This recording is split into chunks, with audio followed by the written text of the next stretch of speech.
Συνήθως μιλάμε για την τόλμη, μέχρι και πάνω στα πιάνα την βάζουμε. Απλώς ταυτίζουμε την τόλμη με κάποια μεγάλη σπουδαία καινοτομία. Εγώ θέλω να μας κάνω όλους να σκεφτούμε την τόλμη ως τόλμη να πράξεις το αυτονόητο. Αν ρωτήσει κανείς τους περισσότερους τι είναι αυτονόητο, αυτονόητο θα σου πούνε πιθανώς ότι είναι να υπάρχει δημοκρατία, να προσέχουμε το περιβάλλον, να συνεργαζόμαστε μεταξύ μας. Εμείς λοιπόν μαζευτήκαμε 300 άνθρωποι και πράξαμε το αυτονόητο. Μέσα στα επόμενα λίγα λεπτά θα σας εξηγήσω πώς και γιατί έγινε ένας από αυτούς τους 300. Όλα ξεκίνησαν με τα 3 μεγαλύτερα προβλήματά μου. Αυτά είναι, ενώ συνδέονται μεταξύ τους, θα τα αναφέρω ξεχωριστά αρχικά. Το πρώτο είναι το έλλειμμα δημοκρατίας που υπήρχε. Βλέπω ότι πολλοί δεν συμμετέχουμε σε ένα σωρό πράγματα που μας αφορούν άμεσα, επιλέγοντας μία από τις δύο πρακτικές. Η μία είναι είτε να παραμένουμε απραγείς και να παρακολουθούμε ό,τι συμβαίνει γύρω μας, χωρίς να συμμετέχουμε τελείως στα κοινά. Και η δεύτερη αντίδραση είναι να περιοριζόμαστε σε μία στήρα αντίδραση του όχι σε όλα. Το δεύτερο πρόβλημά μου είναι η αιμονή με το προσωπικό κέρδος. Είτε αυτό είναι οικονομικό, είτε δεν είναι. Ο κόσμος έχει μανία να κοιτάει το προσωπικό του βόλεμα και να προσπαθεί συνεχώς να αυξάνει τα προσωπικά του ωφέλη. Τώρα, νομίζω πως έχει ενδιαφέρον να αναρωτηθούμε με πόσα θα είμαστε ευχαριστημένοι.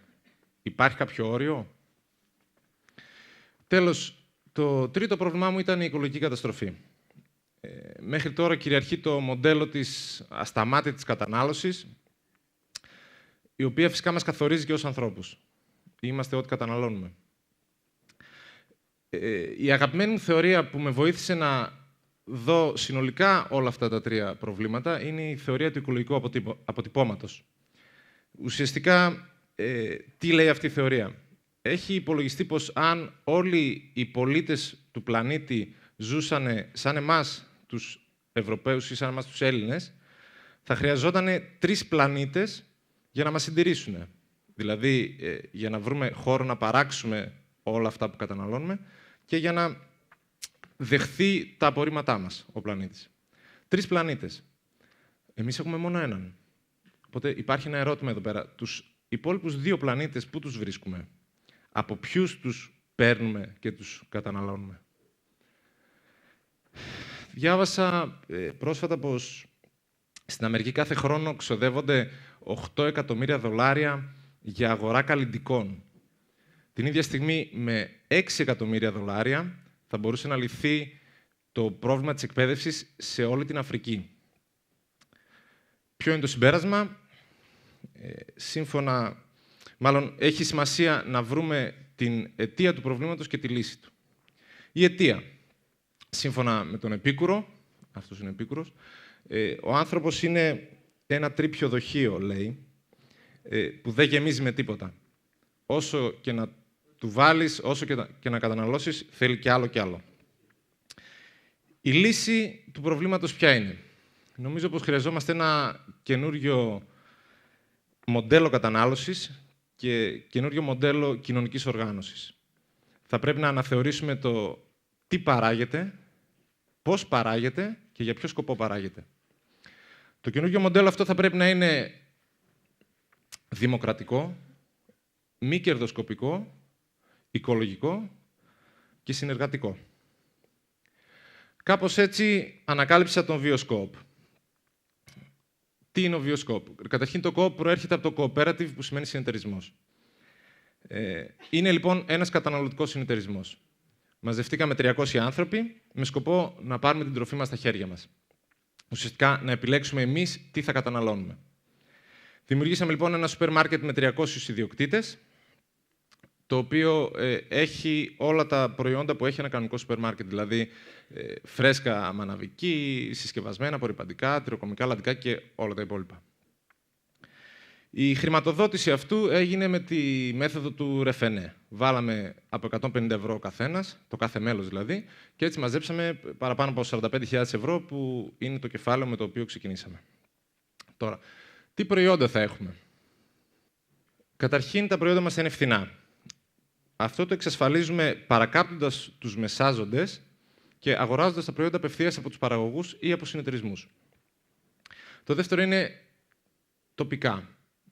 Γι' αυτό θα μιλήσουμε στο τέλος της ομιλίας. Και το τρίτο είναι η ποιότητα. Η ομάδα που δούλεψε σε αυτό το τομέα είναι όλοι ειδικοί, αλλά η ομάδα ήταν ανοιχτή σε όποιον άλλο θέλει να συμμετέχει. Ουσιαστικά αυτό που κάναμε ήταν αποκλείσαμε εταιρείες και προϊόντα που είναι γενετικά τροποποιημένα ή είναι τίγκα στα φυτοφάρμακα κτλ. Με τι κριτήρια έγινε αυτό? Χρησιμοποίησαμε τις ανακλήσεις προϊόντων του ΕΦΕΤ, που είναι ο πλέον αρμόδιος φορέας στην Ελλάδα για αυτό το πράγμα. Χρησιμοποίησαμε τις λίστες μεταλλαγμένων της Greenpeace. Χρησιμοποίησαμε τα όρια από τον Παγκόσμιο Οργανισμό Υγείας. Επίσης, να πούμε ότι αποκλείστηκαν προϊόντα εταιριών που έχουν πολιτική που βλάπτει τους εργαζομένους της.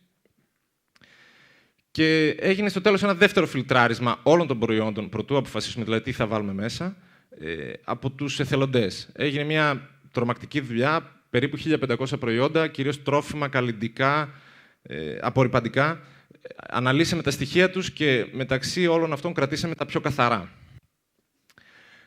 Κάπως έτσι, λοιπόν, φτάνουμε στο να δούμε πώς το Βιοσκόπ αποτελεί λύση για τα τρία προβλήματα αυτά που σας είπα.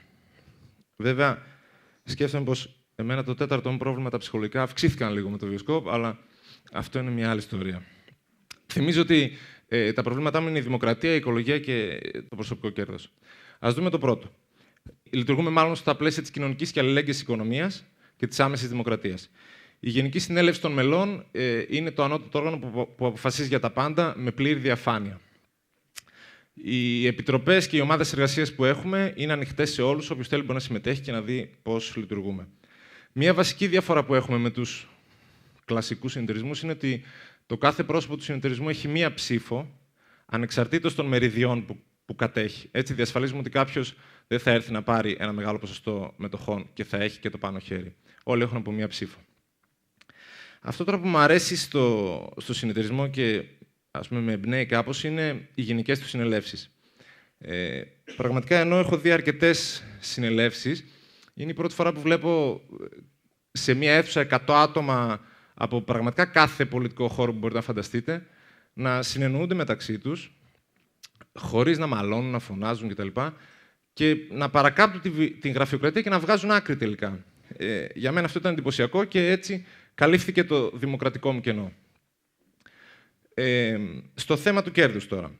Να πούμε ότι κανένας από όλους εμάς τους εθελοντές που έχουμε δουλέψει πάνω από 2 χρόνια γι' αυτό δεν έχει πάρει ούτε ένα ευρώ, ούτε ποτέ θα πάρει. Και επίσης το Διοικητικό Συμβούλιο και το Υποπτικό Συμβούλιο, όλα αυτά είναι θέσεις που δεν πληρώνονται. Όμως δεν μπορούμε να βασιστούμε στον εθελοντισμό για να είναι βιώσιμο το εγχείρημα. Για να είναι οικονομικά βιώσιμο θέλουμε και 4 υπαλλήλους. Οπότε προσλάβαμε 4 υπαλλήλους που θα δουλεύουν στο σούπερ μάρκετ μας.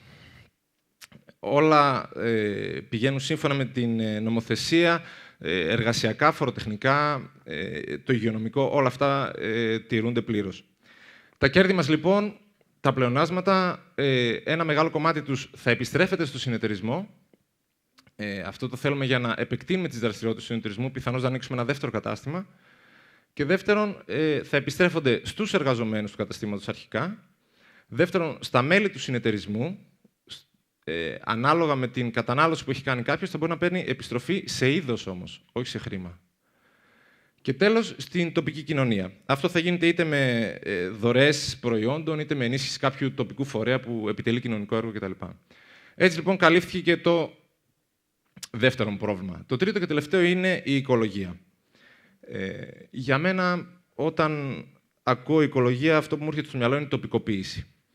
Τοπικοποίηση σημαίνει ουσιαστικά τοπική παραγωγή, τοπική κατανάλωση και τοπική οργάνωση της κοινωνίας. Ποια είναι τα ωφέλη από την τοπικοποίηση? Καταρχήν, ενισχύει τους τοπικούς παραγωγούς. δίνοντάς τους την ευκαιρία να βάλουν το προϊόν τους στο ράφι του σούπερ μάρκετ, χωρίς να τους ζητήσει κάποιο έξτρα αντάλλαγμα, όπως πολύ συχνά γίνεται στα μεγάλα σούπερ μάρκετ. Κατά δεύτερον, μπορείς να τους ελέγχεις. Να ελέγχεις τη μέθοδο που καλλιεργούν, εφόσον άλλος είναι κοντά, δίπλα στην πόλη σου. Μπορείς να πας και να ελέγξεις πώς καλλιεργεί, αν χρησιμοποιεί φυτοφάρμακα και όλα αυτά, και να τον κατευθύνεις έτσι προς μια πιο πράσινη μέθοδο παραγωγής. Και τρίτον, μειώνεις το οικολογικό αποτύπωμα του προϊόντος. Εφόσον μειώνονται τα τροφοχιλιόμετρα, όπως λέγονται, του προϊόντος. Οπότε, έτσι, καλύφθηκε και το οικολογικό μου κενό. Για να καταλήξω κάπου. Ένα εγχείρημα χρειάζεται να είναι θωρακισμένο και με θεωρία και με πράξη για να πετύχει. Εάν έχεις μόνο θεωρία, κινδυνεύεις να γίνεις αυτό που λέμε επαναστάτης του καναπέ. Αν έχεις μόνο πράξη, κινδυνεύεις να χάσεις το στόχο.